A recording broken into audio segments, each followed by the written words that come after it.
Salut à tous les bridgers et bienvenue sur ma chaîne Bridgemania. Aujourd'hui, série speedrun, on va jouer le contraste de 6 sans atout. Donc la séquence d'enchères, elle est extrêmement simple.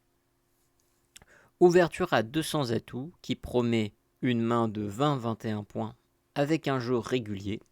Passe 600 atouts, passe, 600 atouts promettant d'avoir 33 points pour pouvoir jouer le petit chelem. Et c'est parti sur une entame du 10 de cœur.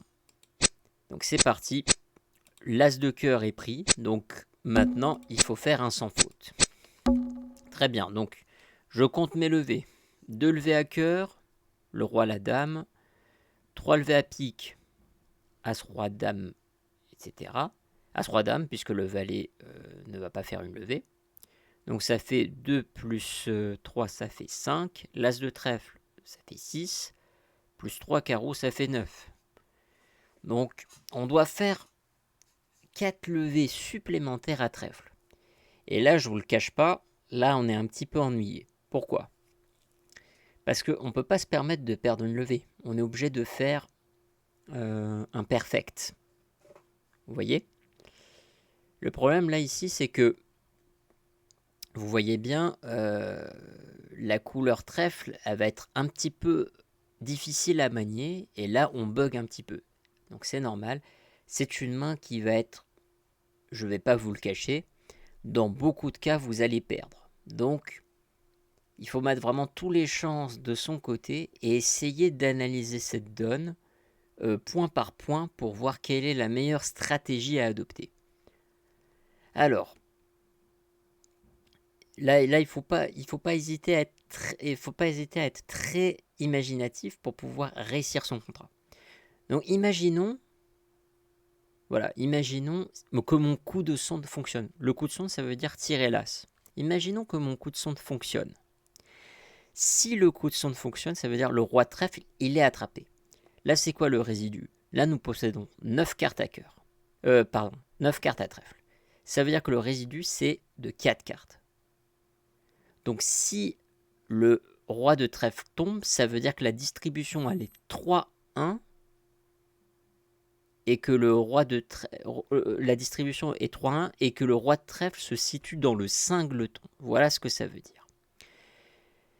Si la distribution elle est 3-1 et que Ouest possède les 3 cartes, on va pas réussir. Pourquoi ? Parce que le valet de trèfle, en Ouest, il va se faire. D'accord ? Donc, et ça sera pas possible. Maintenant, si c'est Est qui a les 3 cartes, donc Ouest, il avait juste le roi de trèfle, on pose l'Ast. Imaginons que ça soit Est qui possède le reste des cartes. Donc, c'est quoi précisément le reste des cartes ? Donc, ça va être le 5, le 9 et le valet. Bah là, on va pas pouvoir faire le reste des levées. Pourquoi ? Parce que dans ce cas bien précis, si je mets le 7, l'adversaire de droite va couvrir avec le 9 et je vais devoir poser ma dame et ainsi il va affranchir son valet. Et si je mets le 10, il va mettre son valet et quand je vais donner la dame, il va affranchir son 9 de trèfle. Donc vous voyez, il n'y a pas d'issue si on tire à l'as. Si on espère d'attraper le roi, il n'y a pas d'issue. Deuxième possibilité, et si on faisait l'impasse en tirant petit vers le 10 ou vers le 8. Alors si je tire pour faire l'impasse, si roi valet sont en ouest, mon adversaire va mettre le valet. Ainsi il est sûr de faire une levée à trèfle. D'accord ? Et si c'est partagé et que je mette le 10 ou le 8, bah Est va prendre de l'autre côté. Et si Est possède le roi et le valet de trèfle, là, je n'ai aucun moyen de gagner. Donc vous voyez, le fait de tirer l'as, le fait de faire une impasse pour le 10 ou pour le 8, vous voyez bien, il va y avoir un problème. Donc là, la seule solution, qu'est-ce que c'est ? Qui a peu de chances de passer, mais il faut bien espérer pour pouvoir gagner. La seule solution, c'est de tirer la dame pour pouvoir attraper le roi qui se situerait en ouest. Et une fois qu'on a fait ça, on va l'écraser avec l'as et on va espérer que que le valet de trèfle se situe en est. Ainsi, on va attraper tous les honneurs en même temps. Donc, je vous le dis, les probabilités elles sont assez faibles. C'est à peu près, je pense, une chance sur 20, quelque chose comme ça. C'est très faible que ça réussisse, mais c'est la seule solution pour qu'on y arrive. Donc on va mettre la dame de trèfle en espérant attraper le roi à gauche et en espérant que le valet de trèfle se situe à droite. Dame de trèfle, le roi de trèfle est ici. On l'écrase avec l'as de trèfle et par miracle, le valet de trèfle sort de l'autre côté. Et là, on va remporter ce contrat de 12 levées. Mais vous voyez ici, là, il ne faut pas hésiter à voir les distributions, en fait, analyser en fait les distributions qui vont faire en sorte que ça va marcher. Là, on avait vu que tirer l'as, ça ne va pas marcher. Faire l'impasse pour le 10 ou pour le 8, ça ne marchait pas. Donc forcément, la seule solution, c'était de tirer la dame pour espérer attraper le roi et que Est possède une seule carte à trèfle. Et maintenant, comment on va terminer? On va juste redescendre avec le roi de pique. Et là, comme Ouest il possède 2 cartes, en tout cas on va voir s'il possède 2 cartes, parce que c'est la seule façon de gagner. S'il possède 2 cartes, alors l'impasse à trèfle va fonctionner.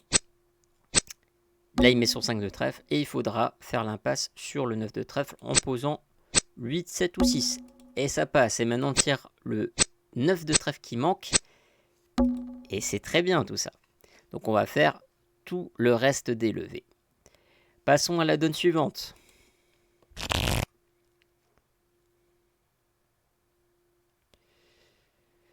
Ok, donc là ici, la séquence d'enchères qui vient d'être effectuée, ici 200 atouts, 600 atouts, passe, passe, passe, ça on l'a vu tout à l'heure. Et le jeu de la carte, vous voyez bien que y a exactement la même configuration, sauf que à la place de 9 cartes à trèfle, là on a 6 plus 4, on a 10 cartes à trèfle.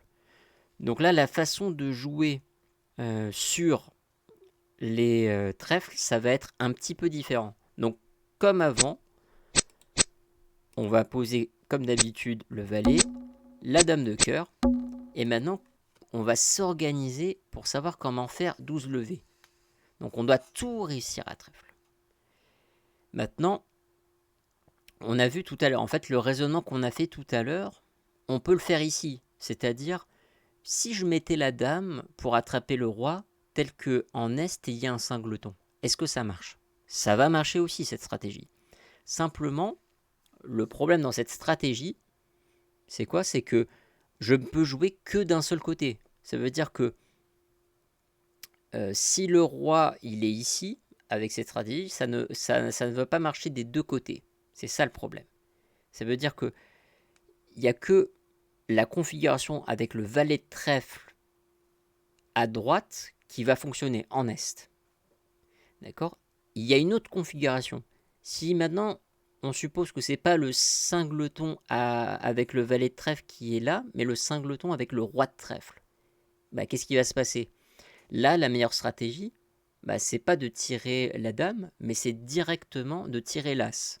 Et qu'est-ce que c'est en fait l'avantage de cette stratégie? C'est que ça peut marcher des deux côtés, que ça soit le roi de trèfle en ouest ou que ça soit le roi de trèfle en est.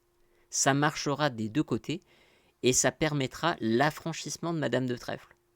Si c'est le singleton valet de trèfle, ça ne peut marcher que si Est possède le valet de trèfle. Mais si c'est le roi de trèfle, ça marche si Ouest a le roi de trèfle ou si Est possède le roi de trèfle. Donc c'est mieux, en termes de probabilité, de supposer que le singleton sera le roi de trèfle. Et maintenant, c'est parti. On va faire le coup de sonde en espérant attraper le roi de trèfle. Le roi de trèfle vient de se faire attraper. Ainsi, nous avons affranchi notre longueur et nous pouvons jouer dame de trèfle et faire le reste des levées. J'espère que cette vidéo vous aura plu. N'hésitez pas à vous abonner pour me soutenir. Et moi, je vous dis à une prochaine fois et bon bridge.